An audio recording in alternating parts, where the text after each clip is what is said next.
오늘 본문은 이제 예수님께서 시험 받으시는 내용이죠. 우리는 지난주에 예수님의 족보를 보았습니다. 거기서 인류의 첫 번째 조상, 첫째 아담에 대해서 그 첫째 아담이 하나님의 명령, 하나님의 법에 실패함으로써 인류의 어떠한 악영향, 어떻게 인류의 죄를 갖고 왔는지를 보았고, 또 둘째 아담이시자 마지막 아담이신 예수님께서 오셔서 그것을 어떻게 뒤바꾸시고 인류의 은혜를 가져오셔서 회복시키셨는가를 이제 언약 개념으로서 우리가 살펴보았죠. 이와 같은 문맥에서 예수님께서 시험 받으시는 장면이 등장하는 겁니다. 주제하다시피 예수님께서 오늘 본문에서 마귀에게 시험을 받으시는 것은 하나님의 아들로서 받으시는 거고, 동시에 둘째 아담이신 그리스도로서, 예수님으로서 시험 받으신다라는 사실을 기억하시면 좋겠습니다. 그래서 이제 오늘 본문 개요를 말씀드리면 4장 1, 2전에 이제 오늘 본문의 배경, 마귀가 예수님을 시험하신다라는 그 상황에 대해서 얘기를 하고 있고, 4장 3, 4절은 첫 번째 시험, 돌을 떡으로 만들어라. 4장 5절부터 8절은 두 번째 시험, 나에게 절하라. 4장 9절부터 12절은 세 번째 시험, 여기서 뛰어내리라. 성전 꼭대기에 데려가서 그렇게 시험하는 것이고, 그리고 예수님께서 모든 시험을 이기신 다음에 마귀가 잠시 동안 떠나갔다 하는 내용으로 시험 단락이 마무리됩니다. 오늘은 바로 조금 내용 드릴 게 많아서 바로 본문으로 넘어가도록 하겠습니다.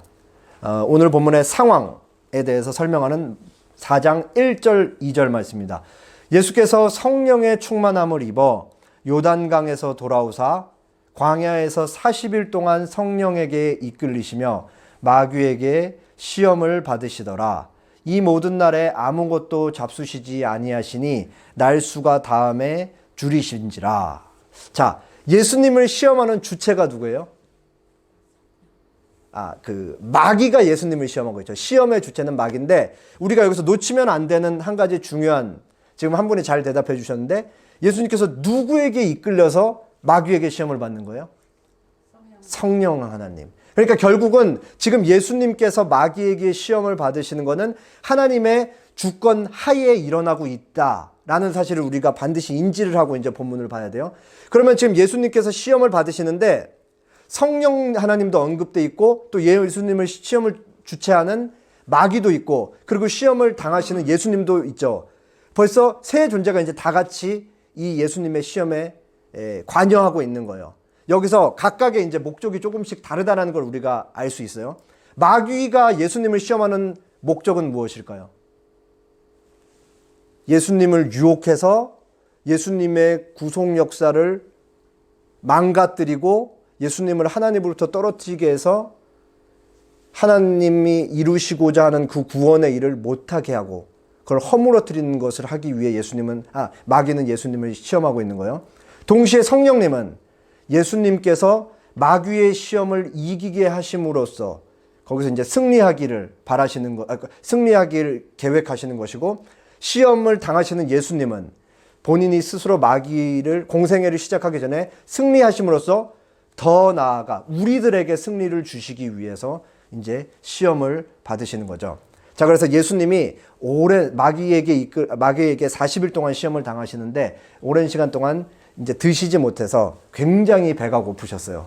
허기지신 것을 이제 바로 마귀가 간파를 하고, 첫 번째 시험은 바로 그 부분을 집요하게 물고 늘어지는 것이죠. 자, 그래서 첫 번째 시험을 보겠습니다. 마귀가 이르되 내가 만일 하나님의 아들이거든 이 돌들에게 명하여 떡이 되게 하라. 4절 다 같이 시작. 예수께서 대답하시되, 네, 마귀는 허기져서 굶주려 계신 예수님을 향해 일격을 가하죠. 네가 만인 하나님의 아들이거든 이 돌들을 명하여 떡으로 변하게 해라. 이 문자만 놓고 보면 허기져 있는 예수님에게 그냥 단순히 그냥 배만 채우라는 것처럼 들려요. 그러나 마귀에게 하신 예수님의 답변을 보면은 사실은 이 마귀가 지금 예수님을 시험하고 있는 것이 얼마나 간교한 요청인지를 우리가 알 수 있어요. 예수님이 뭐라고 대답하셨어요? 신명기 말씀 8장 3절을 인용하시면서 하신 말씀인데, 기록된 바 사람이 떡으로만 살 것이 아니다 라는 이 신명기 8장 3절 말씀을 인용해서 이제 마귀의 유혹에 대처를 하신 것인데, 마태복음, 동일한 본문을 기록하고 있는 마태복음에 보면은 요 누가가 인용하고 있는 신명기 8장 3절에 좀 더 많이 신명기 8장 3절을 인용했는데, 어떤 말이 있냐면은 사람이 떡으로만 살 것이 아니라 한 다음에 하나님의 입으로부터 나오는 모든 말씀으로 살 것이다 라고 이렇게 되어 있어요. 그래서 예수님께서 신명기 8장 3절을 인용해서 이제 마귀를 대처하셨으면 신명기 8장 3절의 문맥 우리가 조금 알 필요가 있죠. 이 신명기 8장 이 앞부분 단락은 어떤 내용이냐면은 하나님께서 이스라엘 백성을 광야에서 40년간 살게 하신 그 이유, 하나님이 왜 그 10일이면 갈 수 있는 그 거리를, 가나안 땅, 약속의 땅으로 갈 수 있는 거리를 광야에서 이제 40년 동안이나 그 백성들을 살게 하셨냐라는 그 이유에 대해서 이제 말씀하고 있는 단락이에요. 간단하게 말씀드리면 이스라엘 백성은 이제 하나님께서 약속하신 그 약속의 땅, 가나안 땅에 젖과 꿀이 흐르는 땅에 이제 들어가야 되죠. 근데 하나님은 이스라엘 백성이 약속의 땅에서 철저히 하나님 말씀에만 의지해서 하나님만 의지해서 살아야 할 것인데, 하나님은 그 훈련을 바로 이 광야에서 시키셨던 거예요. 광야라는 장소가 어떤 곳이에요? 높은 건물이 있나요? 거기 물이 있나요? 아무것도 없고 거기에는 모래밖에 없어요. 모래. 하늘에서 해가 비치면은 구름 없이는 해도 그냥 맞아야 되는 곳이 바로 광야라는 곳이잖아요. 그 광야 아무것도 없는 곳에서 하나님이 이스라엘 백성을 계속해서 40년 동안 그 백성들과 함께 하시면서 이 백성이 목이 마르면 물을 주시고 배가 고프면 하늘에서 만나를 내려주시고, 그렇게 40년 동안 이스라엘 백성의 의복도 하나도 해지지 않고 발도 부르트지 않게 하나님께서 지키셨다 라는 이 광야라는 공간과 40년이라는 시간을 통해 백성들에게 하나님 한 분만을 의지해서 살아야 된다는 걸 가르치셨던 거예요. 그 40년 동안. 그래서 종국에는 약속의 땅에 들어갔을 때는 거기에는 온갖 이방 우상신들도 많고 거기에 살고 있는 원주민들도 있는데, 그들과 함께 섞여 살 때에 이 백성들로 하여금 하나님만을 오롯이 의지하면서 살아야 된다라는 것을 40년 동안 광야에서 가르치셨던 거죠. 그거를 배우기를 바라셨던 거예요. 이런 맥락에서 사람이 떡으로만 사는 것이 아니고 하나님의 말씀으로만 산다, 하나님의 존재만 의지해서 산다, 하나님의 은혜만 받아들면서 산다라는 내용이 등장하는 거예요.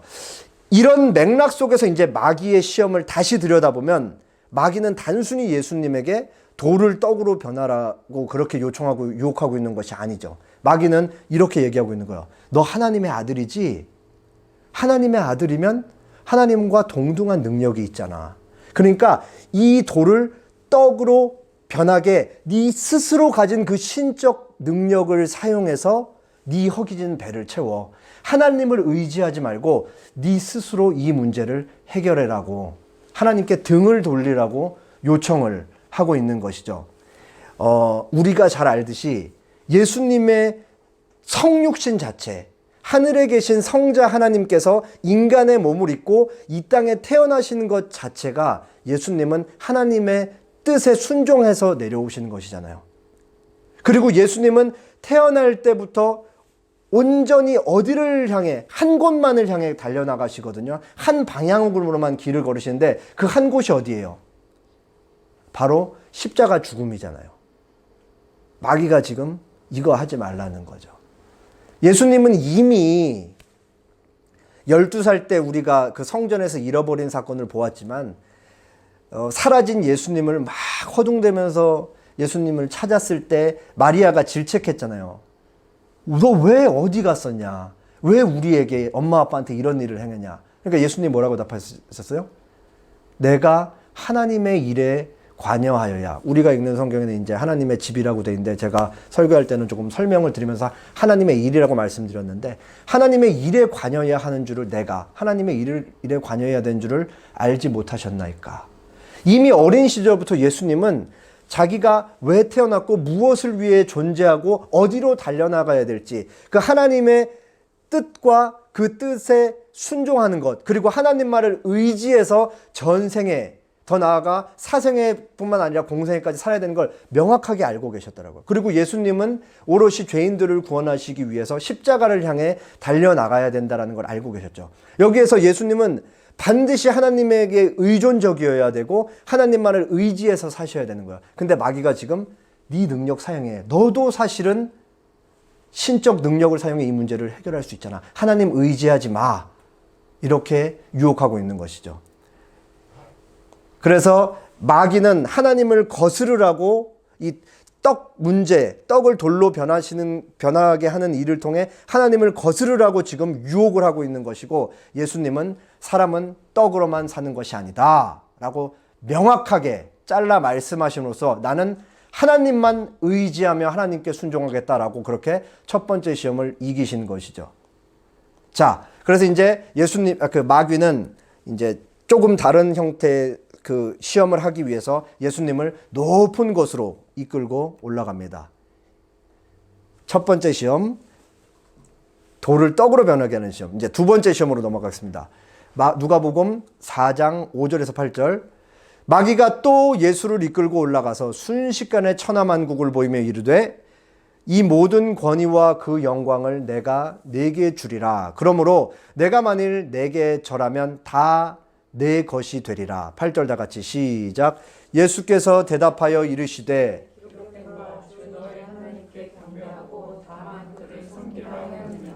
네. 자, 두 번째 시험은 마귀가 예수님을 이끌고 올라가는데 마태복음에 보면 높은 산이라고 되어 있어요. 그래서 높은 산에 데려가서 이제 예수님을 유혹하는 것이죠. 그래서 순식간에 천하만국을 보였다라고 할 때 사실은 사람의 눈으로 볼 수 있는 시야가 한계되어 있기 때문에 온 세상을 보였다라는 것은 아마도 마귀가 조금 특별한 방식으로 아마 환상과 같은 방식으로 예수님에게 이렇게 눈앞에 이렇게 뭔가를 온 세상을 펼쳐 보였던 것 같아요. 그러면서 이제 마귀가 예수님을 유혹하죠.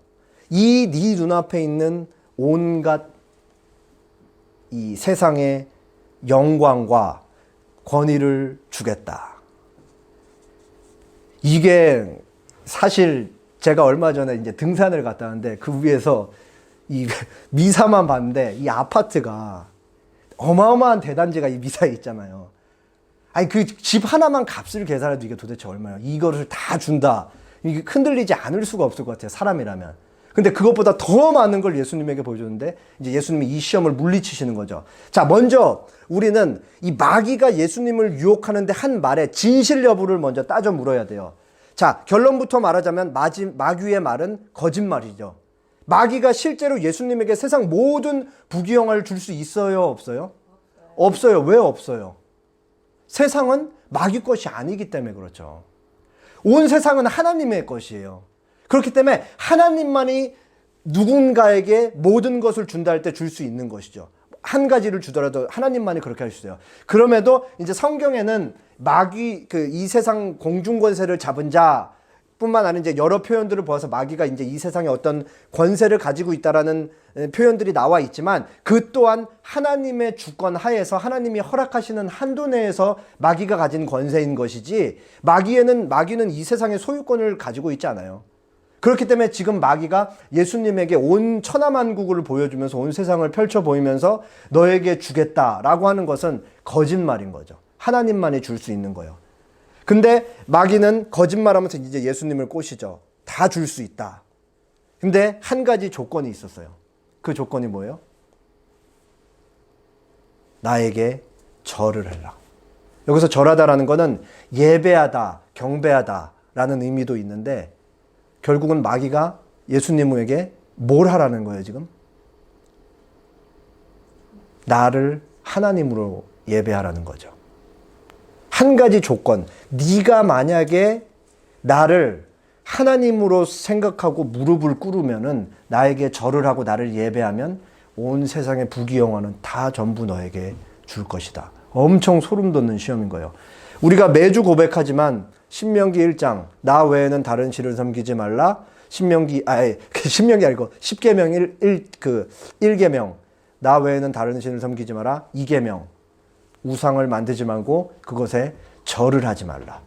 마귀가 이 거룩한 하나님의 법과 뜻에 정면으로 반박하면서 예수님인 하나님이신 예수님, 그렇지만 참 인간이신 예수님을 유혹하면서 나에게 절을 해라. 나를 하나님으로 섬기라. 이렇게 얘기를 하고 있어요. 그래서 예수님께서 뭐라고 답하셨어요?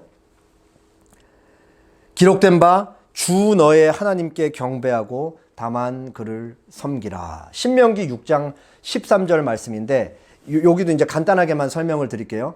신명기 6장 요 13절 문맥은 하나님께서 이스라엘 백성에게 약속의 땅을 허락하시고 그들이 그 땅에 들어갈 때에 하나님께서 그들에게 성읍도 주실 것이고 집도 주실 것이고 그리고 먹을 것과 마실 것을 다 주실 것이라고 이제 기록해 놓으셨어요. 그러면서 그 땅에 들어가면 너희는 다른 신들, 곧 너의 사면에 있는 백성의 신들을 따르지 말라라고 그렇게 경고를 하시면서 명령하시거든요. 그러니까 세상에서 나오는 모든 것이 하나님의 것이기 때문에 하나님만 줄 수 있는데, 너희가 그곳에 들어가면 너희를 유혹하는 잡신들이 너무 많을 것이기 때문에 그 잡신들을 섬기는 백성들을 보면서 그들이 취하고 있고 세상으로부터 나오는 것이 그 잡신들로부터 우상들로부터 나온다라는 것은 잘못된 것이기 때문에 거기서부터 멀리하라는 것을 말씀을 하시는 것이죠. 그래서 이제 이거를 오늘 누가복음 본문에서 빌리자면은 세상 부귀와 영광과 관련된 것인 것이죠. 이와 같은 맥락에서 하나님은 이제 자신만 예배하고 섬기라고 이제 이스라엘 백성들에게 그렇게 강력하게 요구를 하신 거죠. 그래서 예수님께서 자기에게 절하면 천하만국을 준다라는 마귀의 유혹에 예수님이 신명기 6장 13절을 인용하시면서 이 말씀하신 여기에 핵심은 뭐냐면, 온 세상은 창조주 하나님의 것이기 때문에 모든 권세와 영광은 하나님으로부터 나온다라는 사실을 선언하신 것이고, 더 나아가서 나는 내가 믿는 이 하나님, 아버지 하나님 한 분에게만 절하고 그 하나님만 예배할 것이다 라고 딱 잘라서 말한 것이죠. 자, 여기에도 사실은 구속사적인 맥락과 관련이 있어요. 잘 생각해 보세요. 예수님은 죄인을 구원하시기 위해서 오셨죠. 그리고 예수님은 메시아로서 오셨고 또 예수님은 왕으로 오셨잖아요. 왕이 뭐예요? 왕이 가장 하는 중요한 일이 뭐예요? 다스리는 일을 하는 거잖아요. 이미 예수님은 왕으로 오셨고 그리고 왕으로 온 세상을 다스리실 거예요. 장차 지금 마귀가 눈앞에 펼쳐 보여주는 하나님의 것인 천하만국이 사실은 장차 예수님의 것이 될 것이라고요. 근데 그 사이에 지금 예수님의 눈앞에 펼쳐져 있는 세상과 나중에 예수님이 온 세상을 다스리게 될 세상 사이에 예수님이 반드시 하나님의 뜻에 순종하여 하셔야 될 일이 있었어요. 그게 뭐예요? 고난과 십자가인 거죠.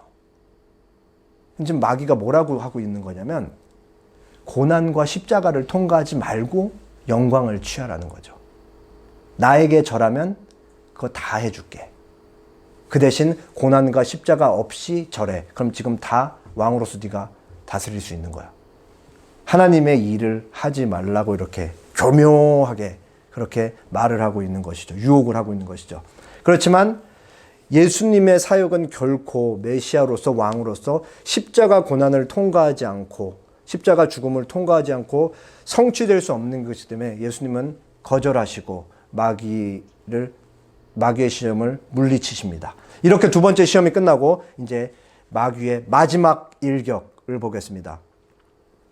또 이끌고 예루살렘으로 가서 성전 꼭대기에 세우고 이르되 내가 만일 하나님의 아들이여든 여기서 뛰어내리라. 기록되었으되 하나님이 너를 위하여 그 사자들을 명하사 너를 지키게 하시리라 하였고, 또한 그들이 손으로 너를 받들어 내 발이 돌에 부딪히지 않게 하시리라 하였느니라. 12절 시작. 예수께서 대답하여 이르시되 주 너의 하나님을 시험하지 말라 하였느니라. 자, 마지막 시험. 마태복음은 두 번째 시험이랑 세 번째 시험이 이제 순서가 달라요. 그리고 이제 그 학자들에 따르면은 마태복음 순서가 실제로 예수님이 받았으실 거라고 받으신 시험의 순서라고 하는데 뭐 큰 의미는 다르지 않기 때문에 마지막 누가복음상으로 마지막 시험에 예수님이 시험을 받으신 장소가 어디죠? 성전 꼭대기. 성전은 이스라엘 백성들에게 어떤 상징적인 건물이에요? 하나님이 항상 임재해 계신다라는 상징적인 건물. 그곳에서 항상 제사도 드리고 하나님과 교제하고 기도도 하는 건물이 바로 성전인 거예요. 마귀가 아주 교묘하게 예수님을 그 성전 꼭대기로 데려가죠. 그러면서 이렇게 얘기해요. 네가 만약 하나님의 아들이면 여기서 뛰어내리라 하면서 총공세를 퍼붓는데 어떻게 하냐. 시편 91편 말씀, 성경 말씀까지 끄집어다가 예수님을 현혹시키면서 유혹하는 거예요. 너 하나님의 아들 아니냐. 네가 성전 꼭대기에서 그냥 뛰어내리면 하나님이 보고만 계시겠냐. 천사들에게 명해서 네 발이 돌에 땅에 부딪히지 않게 돕지 않으시겠냐. 이렇게 꾀하고 있는 거예요. 그러면서 예수님이 이제 말씀하시죠. 주 너의 하나님을 시험하지 말라. 신명기 6장 16절 말씀인데 요 말씀은 출애굽기 17장 1절부터 7절 사이에 있는 말씀을 배경으로 이제 기록되어 있고 예수님이 그 말씀을 이제 인용하시면서 마귀의 시험을 물리치시는 건데 출애굽기 17장 1절부터 7절은 어떤 내용이냐면 이스라엘 백성들이 이제 광야에서 이동을 할 때 너무 목이 말랐어요. 그래갖고 물 달라고 막 모세를 붙들고 늘어지고 막 항변하고 막 난리가 난 거예요. 모세에게 대항하면서 물 달라고 왜 우리를 애굽에서 데리고 나왔냐고 하면서 모세를 향해서 막 모세를 질책하고 있었는데 사실은 겉으로는 모세를 질책하는 거지만 그 이면에는 누구를 대항해서 지금 싸우는 거예요? 하나님을 대항해서 싸우고 있는 거라고요. 그래서 이제 하나님이 모세에게 말씀하세요. 반석에 물 나오면은 백성들에게 물 줘. 이렇게 돼서 백성들 이제 물 마시고 이제 잠잠해진 다음에 모세가 이제 그 마지막 7절에 이렇게 기록하고 있어요. 그가 그곳 이름을 마사 또는 무리바, 이 마사 또는 무리바라는 지역에서 이제 백성들이 그렇게 막 난리를 핀 건데 무리바라 불렀으니 이는 이스라엘 자손이 다투었으며 또는 그들이 여호와를 시험하여 이르기를 여호와께서 우리 중에 계신가 안 계신가를 시험하였음이더라. 이스라엘 백성이 마사에서 뭘 했던 거예요?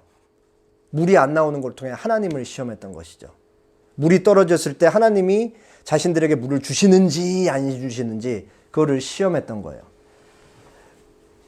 하나님은 시험의 대상이 아니죠.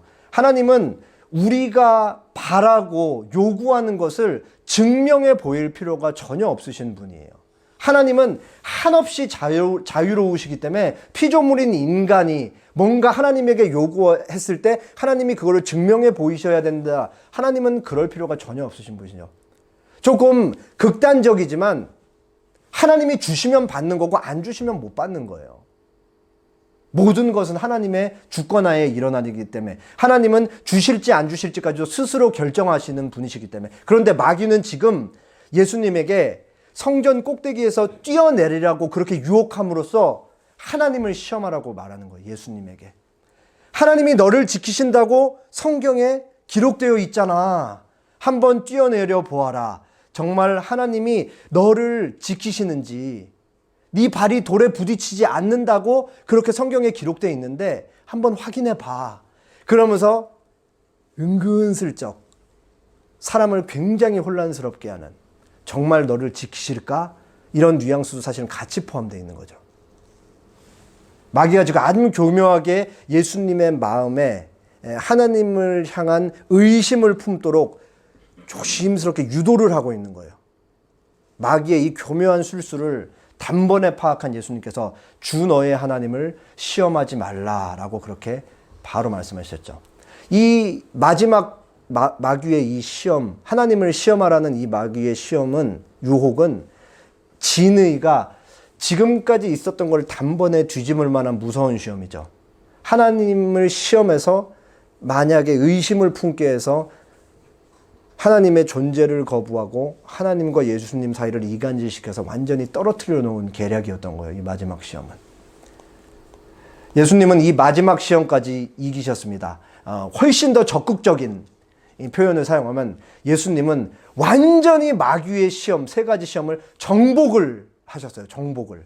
그리고 마귀는 자신이 가진 모든 지략과 겉모술수를 동원해서 예수님을 유혹하고 예수님의 메시아 사역을 회방을 놓았지만 예수님은 마귀의 시험을 정복하셨습니다. 그렇게 이제 시험을 마친 마귀는 이제 예수님을 잠시 떠나갔다라고 오늘 이제 4장 13절 말씀에 그렇게 기록하고 있죠. 그러나 마귀의 시험은 아직 끝나지 않았어요. 공생애가 끝나는 그 시점까지 마귀는 집요하게 달라붙어 갖고 마치 그 죽은 시체를 뜯어먹기 위해 모여든 그 하이에나 떼들과 같이 집요하게 예수님에게 들러붙어 가지고 가룟 유다에게도 막 들어가서 예수님을 방해하고 끝까지 어떻게든 예수님이 그 구속사역을 이루지 못하게 하려고 끝까지 집요하게 따라갔다는 의미에서 이제 오늘 본문에 예수님이 잠깐 떠나갔다라는 표현이 사용되고 있습니다. 그럼에도 우리가 오늘 본문 예수님의 이 시험을 승리하시고 정복하셨다는 내용을 통해 예수님은 끝까지 마귀의 시험에 이기실 것이다, 승리하실 것이라는, 그리고 하나님께서 주신 사명을 다 마치실 것이라는 사용을 알 수 있습니다. 오늘 본문은 하나님이자 인간이신 예수님만, 메시아이신 예수님만 받으신 시험이라고 했을 때 그와 같은 의미에서는 유일무이해요. 그러나 사실 마귀가 오늘 본문에서 예수님을 시험한 것과 이 같은 맥락에서 신자인 우리들의 전생에 걸쳐서 우리를 계속 유혹하기도 하죠. 그러니까 오늘 예수님께서 당하신 시험은 예수님, 메시아로서의 예수님이라는 의미에서 유일무이하지만 우리를 평생에서 시험하는 마귀의 시험이기도 한 것이에요. 첫 번째로 마귀가 떡 문제로 이제 시험을 했잖아요.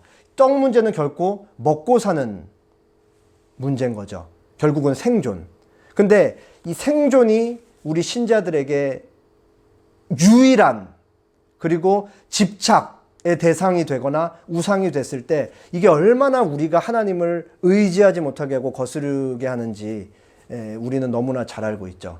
언뜻 생각하면 우리가 생활이 궁핍하고 어려울수록 하나님을 더 잘 의지할 것 같고 하나님의 뜻을 거르지 않고 하나님께 훨씬 더 잘 매달려 있을 것 같은데 어떻게 생존이라는 것이 우리로 하여금 하나님의 뜻을 거스르게 하고 하나님을 의지하게 하지 않을까라고 그렇게 생각할 수 있을지 모르겠어요. 그러나 사실은 생존이 삶의 유일한 목적이 될 때 우리는 세상의 목소리에 너무 쉽게 그 불의에 타협하는 우리의 모습을 볼 수가 있는 거죠. 사실은 하나님의 뜻과는 정반대되는 뭐 이 정도는 괜찮겠지, 남들도 다 그렇게 하잖아, 그냥 뭐 일단은 어떻게 되든 하나님의 뜻이건 뭐건 저 구석에 내버려 두고 일단 살고 보자, 이런 생각들을 하는 거예요.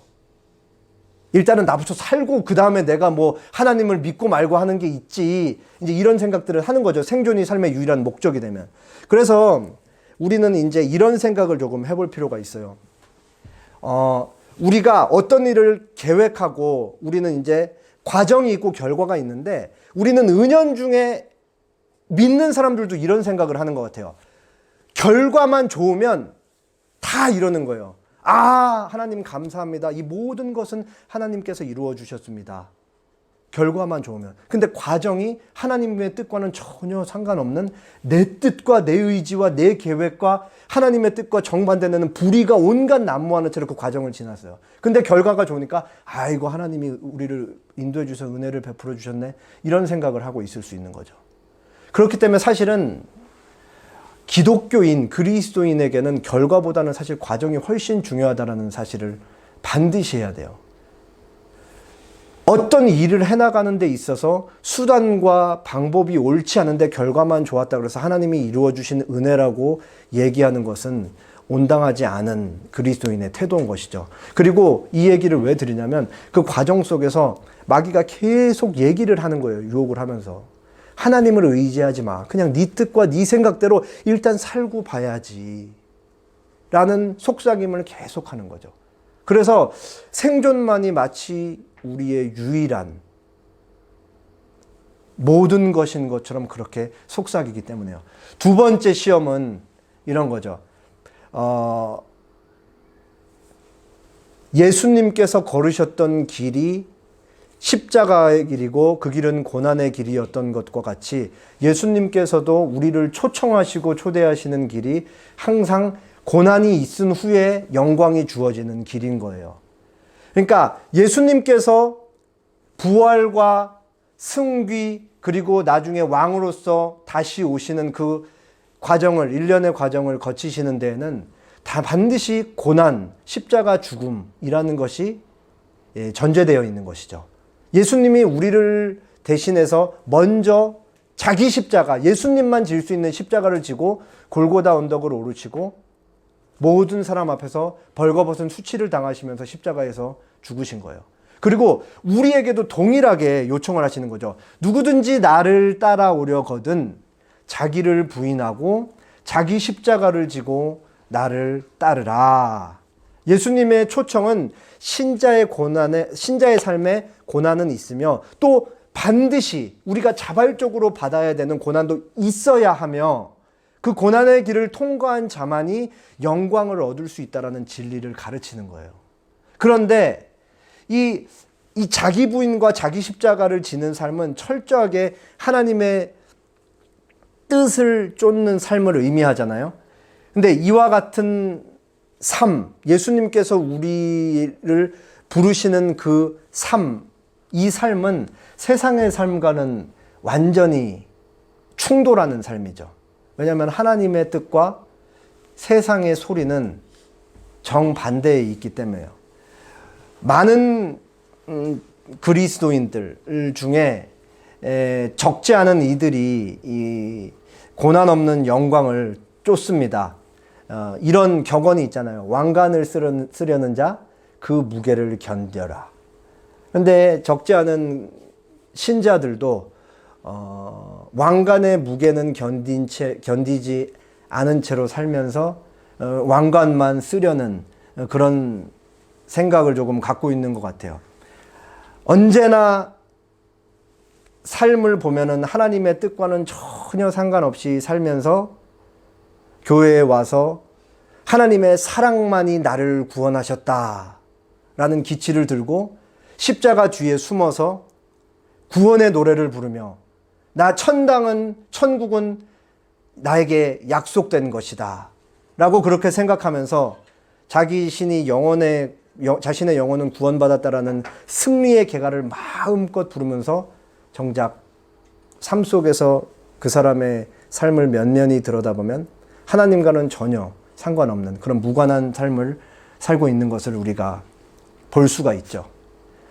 바로 이 마귀의 깸, 이 두 번째 마귀의 유혹에 계속해서 넘어지고 있는 사람들의 삶의 모습일 거라 생각이 듭니다. 그래서 시금석이 될 수 있는, 전에 한번 말씀을 드렸는데 지금 많은 청교도들도 조금 되게 중요하게 생각했던 경구고 또 이제 마이클 리부스라는 현대 신학자가 이제 얘기했던 건데 저는 이게 너무너무 중요한 것 같아요. 그래서 이게 여러분의 머릿속에 완전히 그냥 새겨질 때까지 달달 외우고 다닐 때까지 반복해서 이 말씀을 드리려고 그래요. 예배하는 자는 반드시 예배하는 대상을 닮는다. 나는 지금 누구를 닮아가고 있는가? 내가 지금 예수님을 닮아가고 있다면 그거에 대한 증거와 열매로 예수님의 선한 모습과 예수님의 사랑과 마귀를 물리친 예수님의 모습들이 우리에게서 다 나타나는 것이죠. 반대로 내가 지금 예수님이 아닌 다른 대상을 닮아가고 있다면 그거를 닮아가는 모습이 내 삶 속에 드러날 것이요. 마귀에게 절한다. 마귀를 예배한다. 우리가 예수님을 예배하는 것이 아니고 다른 대상인 우상에게 절하고 예배하고 있다는 것은 사실은 언제나 가시적인 모습으로만 드러나지 않아요. 우리의 생각 속에 우리의 손짓과 발짓 행동 속에 가만히 들어와서 나도 모르는 사이에 깊이 뿌리 내리고 있을지도 모르는 거예요. 그렇기 때문에 예배하는 자는 반드시 예배하는 대상을 닮는다. 나는 예수님을 닮아가고 있나? 라는 이 짧은 경구를 통해 내 자신을 확인해 볼 수 있는 것이죠. 마지막 세 번째 시험은 하나님을 시험하는 시험이죠. 마귀는 쉬지 않고 예수님과 하나님 사이를 떨어뜨리려고 했던 것처럼 우리와 하나님 사이를 끊임없이 떨어뜨리게 하려고 계속해서, 제가 이제 설교 준비하기 위해서 여러 책들을 읽잖아요. 두 군데서나 주입이라는 표현을 쓰더라고요. 우리 주입하면 제일 먼저 떠오르는 이미지가 뭐예요? 그렇죠. 제 머릿속엔 주사가 떠올랐어요. 주사에 있는 약 성분을 주사 바늘을 통해 우리 몸에 찔러 넣어서 그 몸이 우리 속에 들어가는 게 주입이잖아요. 학자들이 마귀가 우리 머릿속에 생각을 주입시킨다라고 표현을 하는 거예요. 주입. 하나님으로부터 우리를 떨어뜨리기 위해서 온당하지 못한 생각, 하나님의 뜻을 거스르는 생각을 우리 머릿속에 집어넣는다고요, 마귀가. 매일 살아가는 매 순간. 그렇기 때문에 우리는 하나님이 한순간이라도 우리를 보호하지 않으면 살 수가 없는 것이죠. 그렇기 때문에 이 마귀가 계속해서 우리한테 이 의심을 집어넣는데, 의심이 처음에는 씨앗이라는 형태로 배태가 돼도 나중에는 이게 뿌리를 내리고 자라고 풍성한 잎을 내고 거기서 열매를 맺잖아요. 그리고 우리가 다 알지만 의심이라는 것은 어느 일정한 시점이 지나가면 뭐로 변해요? 의심이 확신으로 변한다고요. 그래서 의심이 무서운 거예요. 그래서 마귀가 의심을 집어넣는 거죠. 혼란스럽게 해서 하나님을 의심하게 말두고 결국 어느 시점에는 하나님이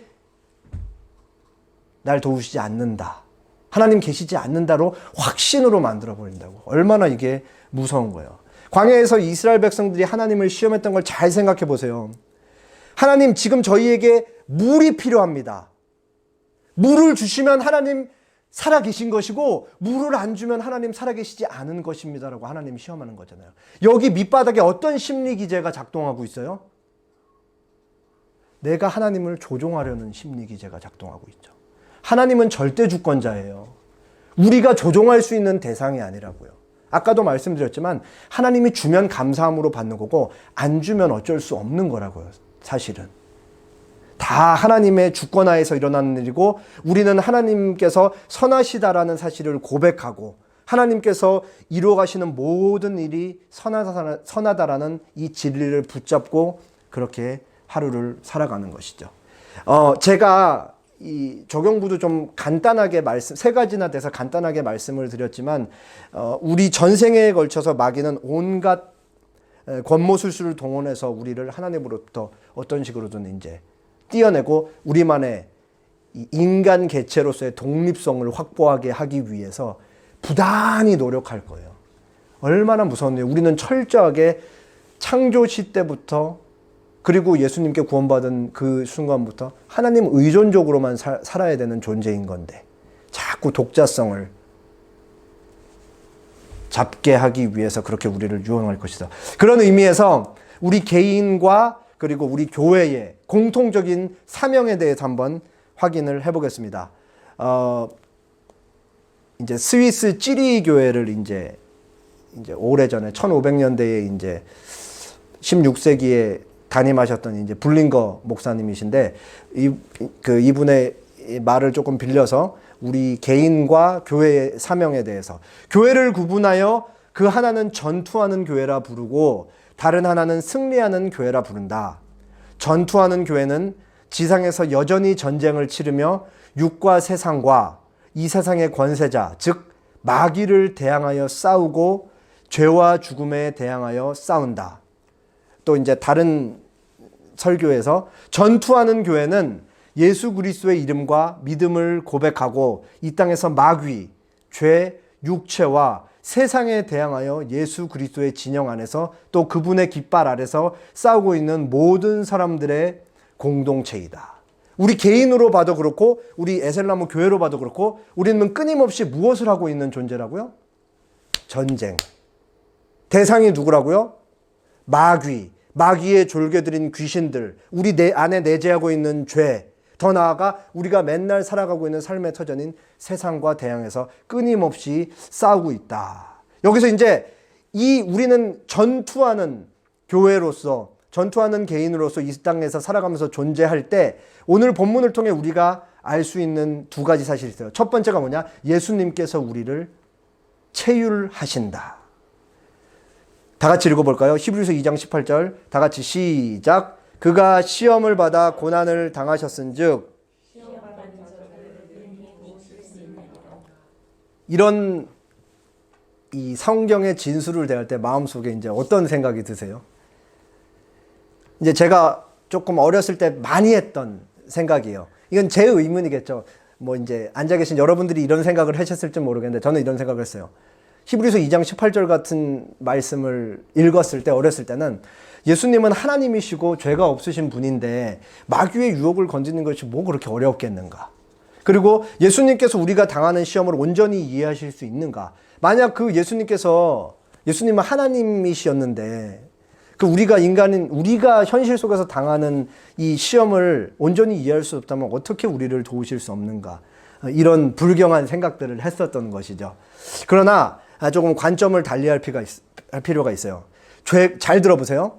죄가 없는 상태는 유혹을 줄여주는 것이 아니라 유혹을 극대화한다라는 것이에요. 그래서 레온 모리스라는 신학자가 정말 이 발상의 전환을 줄 수 있는 이런 말을 했어요. 특정한 시험에 굴복하는 자는 그 시험이 지닌 힘을 완전히 체감하지 못한다. 이 사람은 굴복한 반면 시험은 아직 유보된 뭔가를 지니고 있다. 시험에 굴복하지 않은 사람, 그 특정한 시험에 관한 한 죄가 없는 사람만이 그 시험의 위력이 어느 정도인지 안다. 굉장한 통찰 아니에요? 우리는 어떤 특정한 죄의 유혹에 넘어가서 그 죄를 지을 때 조금만 참다가 그 죄를 짓기 때문에 그 죄의 유혹이 얼마나 강렬하고 우리를 흔들어 놓는지 모른다고요. 근데 예수님은 끝까지 그거를 참으셨기 때문에 그 죄가 얼마나 강력한 유혹을 짓는지 진정으로 안다라는 의미죠. 그렇기 때문에 성경에서 방금 이 히브리서 2장 18절 그가 시험을 받아 고난을 당하셨은즉 시험을 받는 자들을 우리를 능히 도우실 수 있다. 그리고 더 나아가서 이런 말씀이 나오는 거예요. 히브리서 4장 15절 우리에게 있는 대제사장은 예수님은 우리의 연약함을 동정하지 못하실 이가 아니요 모든 일에 우리와 똑같이 시험을 받으시니로되 죄는 없으시니라. 그 동정이란 말이 옛날 우리가 봤던 개역 한글 성경에는 체휼로 나와 있어요.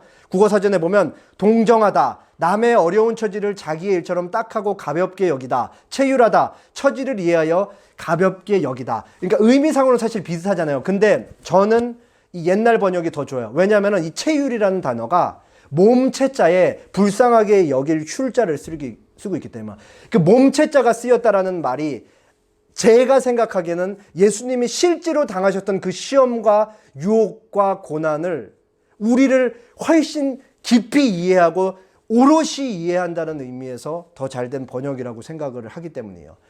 그렇기 때문에 사실은 예수님은 하나님이시기 때문에 우리의 시험을 어떻게 이해할 수 있는가라는 이런 반문은 온당치 못한 거죠. 우리보다 훨씬 더 극한의 유혹과 죄가 얼마나 인간을 소용돌이치게 흔들어 놓을 수 있는지를 경험으로 아시는 분이 예수님이기 때문에 우리가 당하는 모든 궁핍, 가난, 배고픔, 죄의 유혹, 환희, 웃음, 눈물 이런 거를 예수님이 다 경험하시고 극한으로 경험하시고 우리를 체휼하신다. 그렇기 때문에 마귀에게 시험을 당하는 우리를 체휼하시기 때문에 우리를 도우신다. 그걸 누구보다 잘 알고 계시기 때문에 지금 하나님 보좌 우편에서 우리의 영혼이 마귀의 유혹에 넘어가지 않도록 언제나 인내할 수 있도록 우리를 위해 기도하고 계신다라는 사실을 우리가 알 수 있는 것이죠. 두 번째 사실, 아까 그 뒷부분이에요. 교회를 구분하여 하나는 전투하는 교회라 부르고 다른 하나는 승리하는 교회라 부른다. 전투하는 교회는 지상에서 여전히 전쟁을 치르며 육과 세상과 세상의 권세자 즉 마귀를 대항하여 싸우고 죄와 죽음에 대항하여 싸운다. 그러나 승리하는 교회는 이제 싸움에서 벗어나 모든 것을 정복한 직후에 하늘에서 승리하며 주 앞에서 즐거워한다.